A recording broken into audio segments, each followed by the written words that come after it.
when I started, uh, I remember a talent agency calling me in and saying, Aditi, you are like a younger version of XYZ, and we will mold you into doing that kind of work. And I was like, no, I didn't know those people very well, but I just like it just came out of my mouth. I was like, no, I'm not. You don't know me.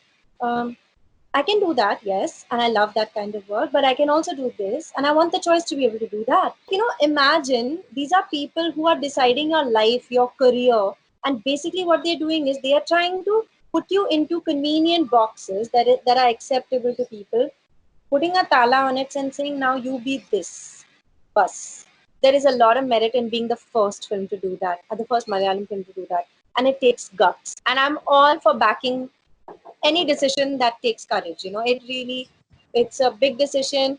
I think Vijay sir and the team will have to face a lot of criticism um, from people, but they've made that decision, and I must stand by it, and I will. It's amazing how people love to create issues between girls on set and actresses and heroines, and but I feel like I don't know. I didn't have that touchwood. I didn't have that experience.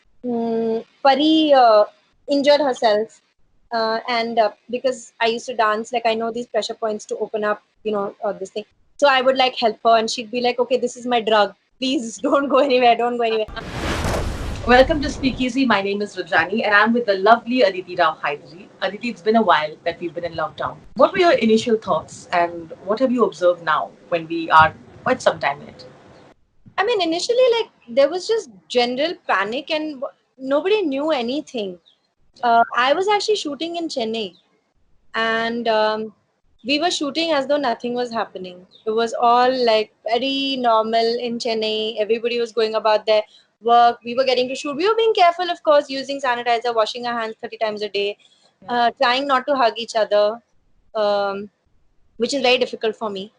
And then, like, as the days progressed, it was more and more evident that we would have a break, and we would shut down. But it all happened really fast, and in fact, I literally in a split second had to decide where to go from Chennai, and my mother was like, "Just pack your bags and go straight to Hyderabad." So that's what I did. I came home to Hyderabad. My mom's not here; she's in Delhi, and I expected this to be like about. I thought it would be. I knew it wouldn't be 2 weeks, but I thought it would be three, four, maybe a month. I didn't expect it to like be extended so much, but given what we're dealing with, it's not a surprise. I think what I'm dealing with is a combination of actively staying positive, being grateful for everything that I have, because I know a lot of people, like majority of our country, doesn't. Yeah. Also helping as much as I can, because I feel like, you know, uh, being like productive as everybody is trying to be at this time. To me, a very large and very important component of that productivity is to share, and is just to share your positivity, your whatever it is that you have, whatever it is that you can share. Yeah, I'm dealing with these two things, mostly positive, mostly grateful, but I'm human, so I do deal with the nonsense as well, but I'm dealing with it. We are the privileged ones. We're sitting in a house, we're having our conversations, Yeah, and staying, but there are so many people who don't have the opportunity to yeah. stay at the house, fighting for their basic necessities, migrant laborers walking miles. You have doctors, COVID warriors who've been going every day to sort of protect us. How do you weigh in on this? I feel like when you read articles, when you see those photographs, when you hear the news, I mean, I can't even. It's you. I can't put into words what it is that one feels, because it's devastating. And especially when you. I mean, it's unfathomable, the very real issues that a majority of the people in our country are dealing with. And of course, there are, as you say, the corona warriors. people who are out there who are risking their lives every single day. Like I know people who have spoken to me who are doctors, etc., who I know like personally, and they are functioning. I mean, they've literally not slept for days. They have not hugged their children. Uh, some doctors are couples. They are, living apart because they have to.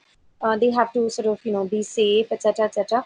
And just the burden on the healthcare system and the foreseeable burden on the healthcare system is so frightening, especially for our country because of the numbers to keep it together.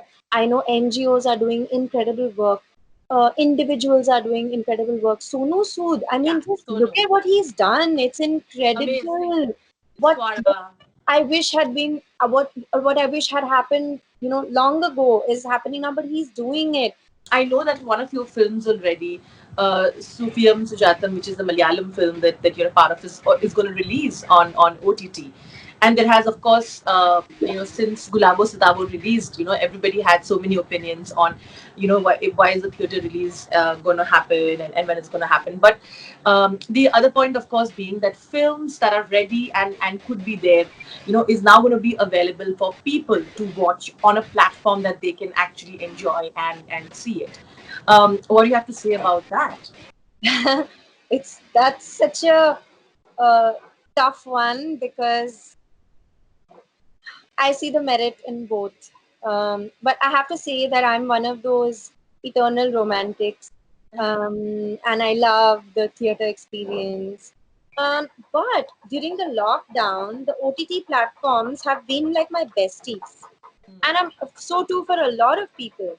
And the kind of content that they put out is so incredible. So I can never undermine their value in our lives, and I feel that somewhere this is our truth and this is part of our future. I recently got a call from the producer of Sufiyam Sujatyam, Vijay sir, and he said, I wanted to speak to you before I make this decision. And one, I felt really touched that he actually had that conversation with me. Um, and also at that point, when he first had the conversation, I was like, oh my god, really? Because I have three films that are ready for release, and this, I mean, it's always like, oh my god, I don't know what to do now. It's on me. What do I say? Uh, Yeah. but somewhere, that thing of standing with the team kicked in, and I was just like, this is the point where I have to stand by my producer and I have to stand by the team, and it's very important for the producer to do what is right for the film and for his production house. It's really important, and there is a lot of merit in being the first film to do that, or the first Malayalam film to do that, and it takes guts, and I'm all for backing any decision that takes courage. It's a big decision. I think Vijay sir and the team will have to face a lot of criticism, um, from people, but they've made that decision, and I must stand by it, and I will stand by it, and that's what I'm doing. So, which I think is fab, and I think that, like you rightly said, it is the future. You told me there are two other films. Please tell me which are they. And now that step has been taken in Malayalam cinema, I'm sure others will also, get sort of freed from this entire burden of no. Let's hold on to it if they can do so. Yeah, but I really feel like that decision is a very it's a decision that can only be it should be taken for the right reason. Sure. There are certain films that are okay to release on OTT, and it makes sense, because the world is such that the world of that film is such that it's fine. And there are certain films that need to go into that theater, for that big screen experience. So there's the other films that are ready for release are Complete is a film called V, um, which uh, which has been directed by the person who introduced me in Telugu cinema and did my first. I debuted with his film. It was called Sammohanam, and it's the second film I'm doing with him, B. And it's got Nani, who's a an amazing actor, Sudhir Babu, who I did Sammohanam with, and Niveta Thomas.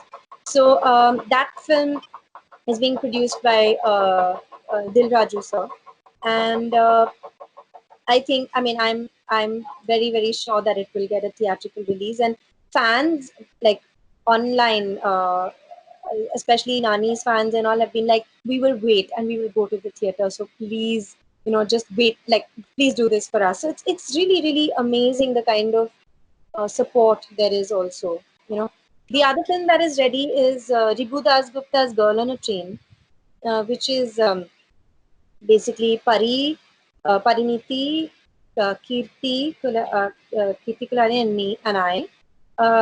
Yeah, that's an ensemble. There's Avinash Tiwari, and so that's another film that's ready or almost ready. Yeah. So yeah, There were talks about that. and then I was, huh?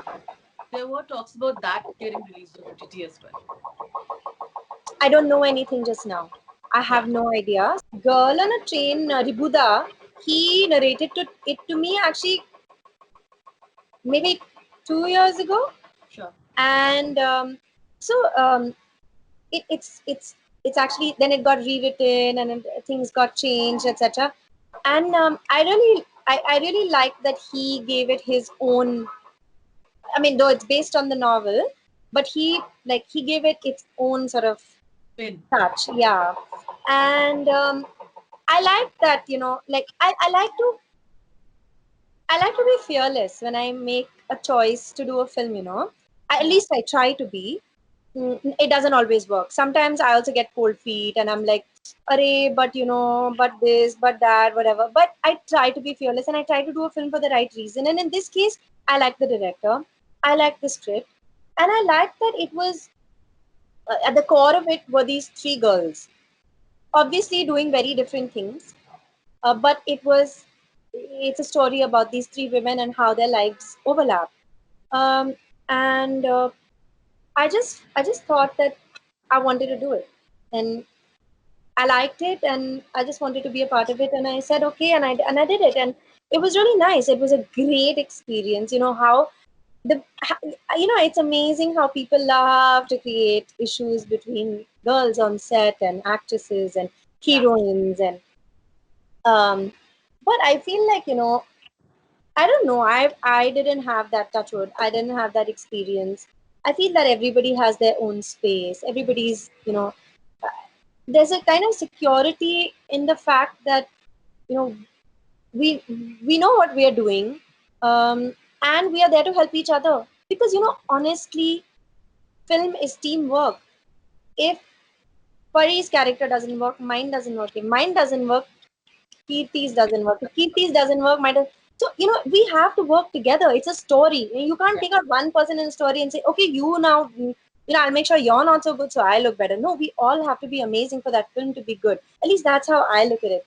And it also takes a good team and a good director to make sure that everybody is on the same plane, etc. So that happened, and we shot in London, which is one of my most favorite places to shoot, and it was a great shoot, and I really enjoyed it. And it was one of those shoots where the work was really intense because all three characters are hectic. They're Yeah. really intense.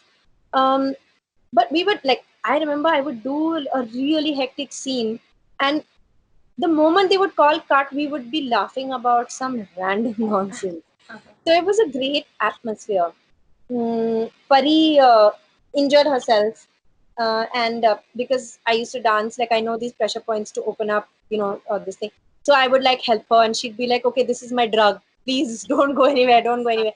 We had that. Tell me, where did this sense of security seep in, and how early in your career you tell yourself that you have to be competing with yourself that way, and of course make your path that way. So I've grown up in a home where a lot of people have achieved a lot and have been really, really incredible people. You know, Um and I think just watching them live and behave with dignity always is something that you learn by example. So you learn from the people around you, and you learn that like I've always, and I really believe that You can buy anything in the world. You cannot buy credibility, and you cannot buy dignity, and you cannot buy respect. And that is something that you only learn by watching people around you. And I feel like that has a lot to do with family. Um, Also the fact that my mother is an artist, like my mom sings.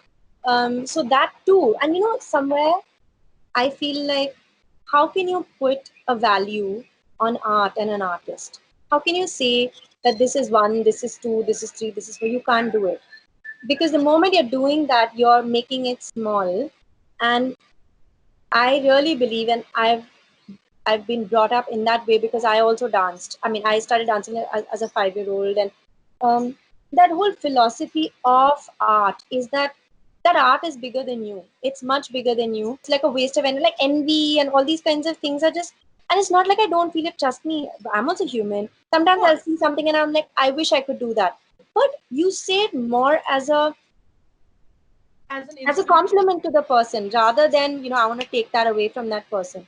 Like if you see a lot of Hollywood actors, they don't shy away. Like a Brad Pitt will do a 5 minute role in a film because Yeah. he wants to work with the director, or it's just so somewhere I also feel like a lot of us today are making these decisions, and I've always tried to do that, to be fearless and to be like, okay, so there are films in which I'll be there every frame for 2 hours, and there are films where I'll be there for 25 minutes.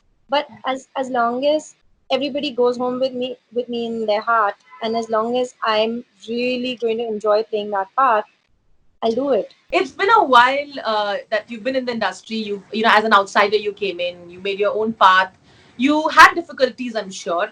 Now, when you observe it today, sitting where we are, how do you look back upon them? What were the initial struggles that you had to go through, and how have you observed the industry change eventually, especially for female characters and as an individual?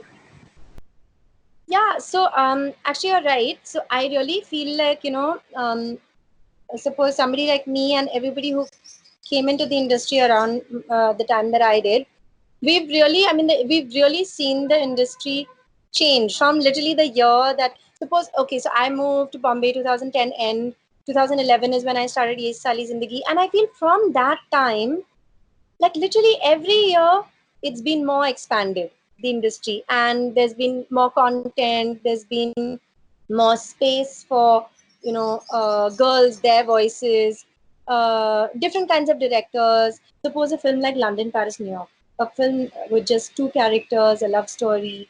um, I think it was like a few years before its time, whereas maybe now it would be like something that would, that even then it was like a lot of young people loved it, but like now it would have a different, whole different vibe.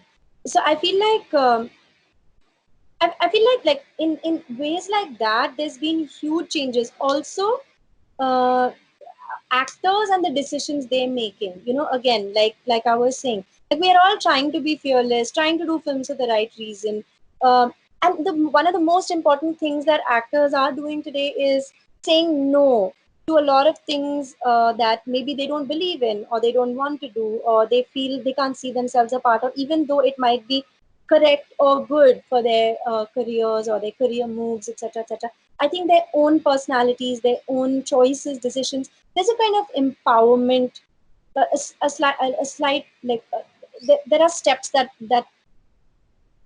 I think we are taking towards empowering ourselves. Is like, when I started, uh, I remember a talent agency calling me in and saying, Aditi, you are like a younger version of XYZ, and we will mold you into doing that kind of work. And I was like, no, I didn't know those people very well, but I just like, it just came out of my mouth. I was like, no, I'm not. You don't know me. Um, I can do that, yes, and I love that kind of work, but I can also do this, and I want the choice to be able to do that.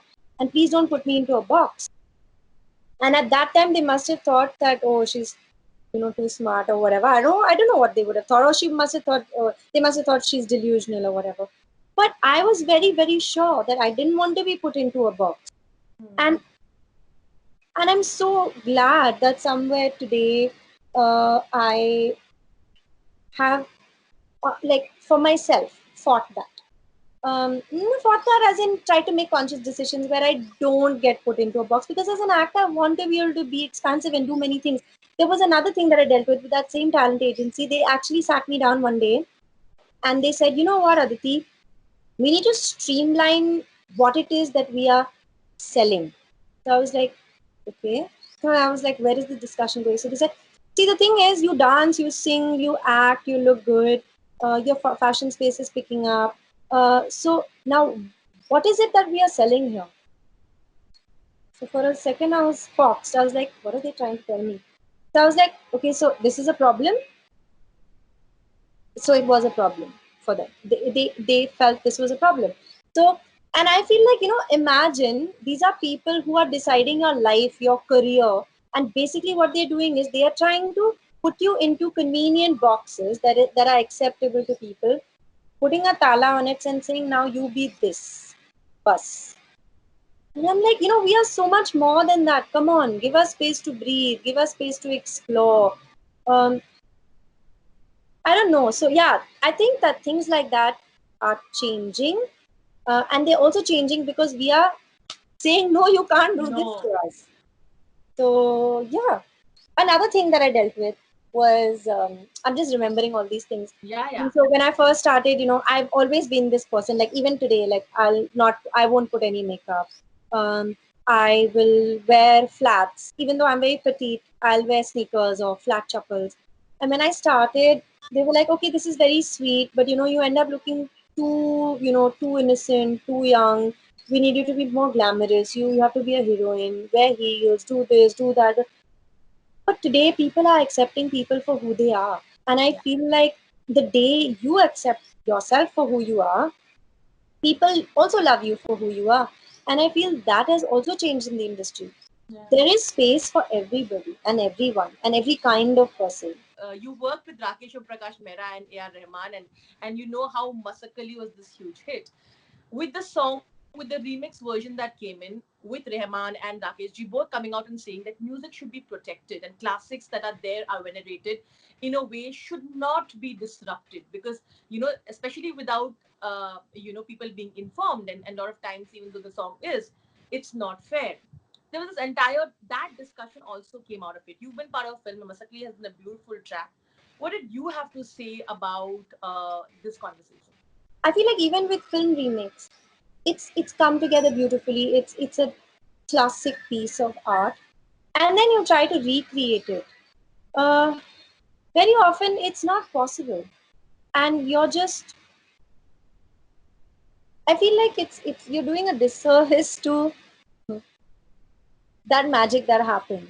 I Hmm. mean, but you can't stop anybody, honestly, especially when people go through the whole process of buying the rights, Sure. taking commissions, with the blessings of everybody involved, etc., etc. You can't stop anybody. That's the whole thing about art, is that Yeah. you have the freedom to do what it is that you want, and you have the freedom of speech, etc., etc.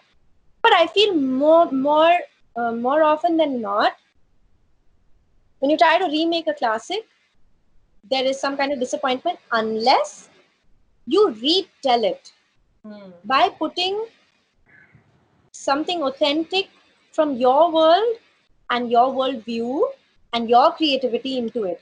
But you basically didn't you didn't think anything of that thing basically of I Masakli. didn't even watch it. Oh really? Like I love Rahman sir too much, and I really really love his music.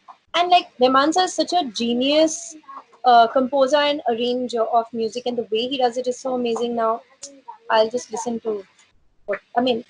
My loyalties are obviously like you know Of course. with On the that note, artist. of course it is. But thank you so much. You've been. I know you'd say it's been really hectic, but on my part, I've really enjoyed it because you always are so positive and you say it as it is. Thank you, Aditi. I don't want to keep you away from lunch. I've kept you away for a long time already. Uh, but to end No, it, yeah. just if you had to sum it up as to what you'd like to tell people out there who are having a bad mental health day or struggling with the lockdown and everything else, if you want to give a few last words, then we'll end it on that. you know i I don't know. I mean, just to okay, so this is what I tell myself and I tell people around me who are struggling, is that, see, I'll never be able to even understand what the reality of India is. Because that is not my reality. It's only something I'm getting from the news and what I'm seeing, and it's very devastating. But I will, and maybe the advice that I'm going to give is only up to how much I know, right? Whatever experience I've had, whatever I know. So it's not, it's only going to be, it's only going to be something that I can say something about, okay? Which is basically to tell people who are, dealing with this uncertainty, dealing with difficulties, financial, um, worry about what is going to happen, etc., etc., and anxiety and feeling low, and whatever, how it is. I would just say that, one, what helps me a lot is to literally every day remind myself that many of us are the people I'm speaking to on your interview. Yeah, yeah. Those are people like me, or people who are in similar situations to me, little better, a little worse. But I feel like, for us, it's very important to be grateful for what we have, uh, because there are a lot of people who are not even close to where you are. There are a lot of us, we have food on our table, we have people around us, we have family, we have love, we have support, we have hope. So to be grateful is one thing. And if you are lucky and if you are privileged, then help, because you have that power to do this at this time. That's the second thing. And the third thing is, you know, I tell myself this a lot. The entire world has come to a standstill, and human beings are the kinds of people who look for happiness and who want happiness. Sometimes they are myopic in trying to find their happiness, and I hope that we will never be myopic again, because we've made such a mess of the world.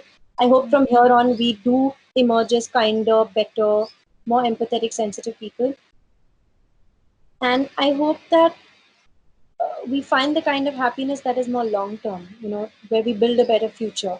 But I do feel that we as human beings will do whatever we can to bring that happiness back in our lives. And there are some very smart people across the world who are working very hard to make sure that we are safe from uh, the coronavirus, and also that we find some kind of vaccine or cure. So there is a lot of hope in that thought, and I'm going to leave you all with that thought, because that's what I tell myself every day. And that's beautiful. Exactly what you said. I'm going to leave everybody else with that thought. Beautifully put. Thank you once again, Aditi. Thank you for chatting with me, and take care of yourself. Thank you, Rudrani. Nice to see you after a long time. I know it is. It's wonderful to see you. Lots of love. You take care. Bye. Lots of love. A big hug. Bye. Okay, bye. Bye. Watch eTown News Monday to Friday at 9:30 p.m. only on Zoom.